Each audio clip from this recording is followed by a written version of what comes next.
I feel like if you're looking to buy a OnePlus 6, you probably know something that all the normies don't. Stupid normies wasting all that money on iPhones. I'm just joking. So the OnePlus 6. This year I think has received more hype than any OnePlus device before. And I get it, I mean, I'll just come right out and say it. It's a phenomenal phone. For the money. Let me explain. So the phone looks beautiful. My favorite's the matte black version. It's got nice curves, so it's got a nice feel to it. But Jesus Christ, this thing's slippery, like more than most. And there's no wireless charging even though it's got a glass back. No, it's not the end of the bloody world. But it's kind of like putting racing stripes on a Toyota Camry or giving a university diploma to a hooker. It makes it look like it can do something it can't, you know? There's a mono speaker, so no stereo speaker action, and yeah, it falls victim the same way other mono speaker devices do. It gets covered by the hand too easily when watching content, especially if you like watching porn. I mean, you only have one hand, so... Although, now when I first started reviewing it, it sounded pretty terrible, but there's been some software updates that have actually addressed several things I had issues with, including the speaker, which I think's improved a lot. So I'd say it's graduated from like shit to it'll do, but OnePlus did leave the headphones port alone, so there's always that instead. Now the alert slider on OnePlus devices is something I've fallen in love with real hard. Oh yeah, you like that, don't you? Switch you up and switch you down. It's just so much more convenient than having to wait the screen and then pull down the notification shade and then muting or setting everything to vibrate.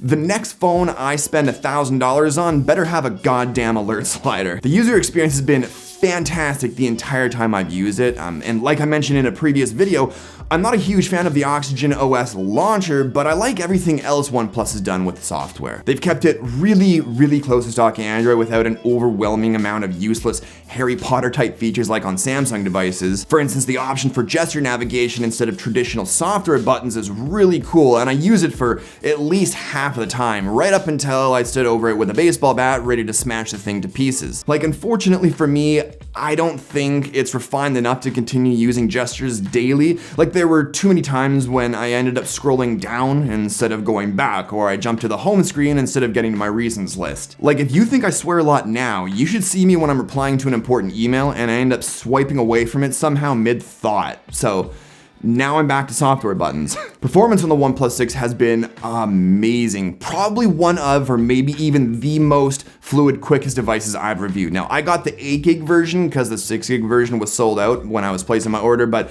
seeing as Android rarely uses up to 6 gigs, I imagine the experience being the exact same. So the 6.2-inch 1080p AMOLED display is great for a 1080p display. Personally, I think this year is the last year OnePlus should be able to get away with 1080p displays. You know, yes, colors look great, yes, blacks are super black, and yes, it's adequately bright outdoors, like almost every phone with an AMOLED display. But with so many phones having higher resolution AMOLED panels on screens just as big, that never settle slogan starts to lose meaning. The rear cameras are pretty great. They do an awesome job of capturing colors. I've been really impressed with how well it saves highlights the majority of the time. And it does surprisingly well in low light, and portrait mode with the rear cameras works really well. And one of the recent updates I've received while reviewing the OnePlus 6 added portrait mode to the front-facing camera, which I think still needs a bit more work. It's pretty hit or miss, but I'm still happy it made its way.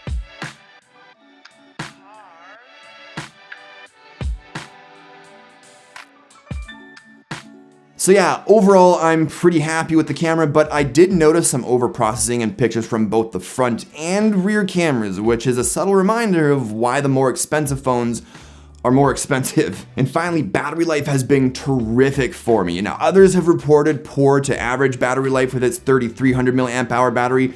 I've been getting a consistently solid day and a half to 2 days, depending on how busy I am. Like, if I go to bed with 50% left, I won't even bother charging it because I know it won't need to charge until later in the evening the next day. And when I do, with the OnePlus Dash charger, I plug it in, go take a raging poop and come back, and it's almost fully charged.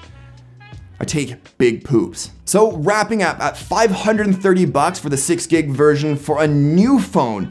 Yeah, it's still worth your money, but you have to take into consideration that you can find yourself refurbished or lightly used last-gen flagship phones for the same price or even cheaper that are arguably much better in a few areas. But like I said, for a new phone, it's got great cameras that rival much more expensive phones. Performance really doesn't get much better than this. Battery life is fantastic, probably in part by a lower resolution display and various under the hood software optimizations, but fantastic nevertheless. And the software experience itself offers a lot, but it's simplistic at the same time. It's just a really well balanced phone. Well, that about does it for this one, but do me a favor and drop me a comment letting me know what you think about OnePlus still using 1080p displays. Like, if they use the same resolution in next year's phone, would you still consider buying it, or would you finally pass it up? Anyways, if you liked the video, show me some love with that like button, and if you're new to my stuff, don't forget to hit that notification bell and subscribe so you don't miss out on new videos every week. But thanks, as always, for watching,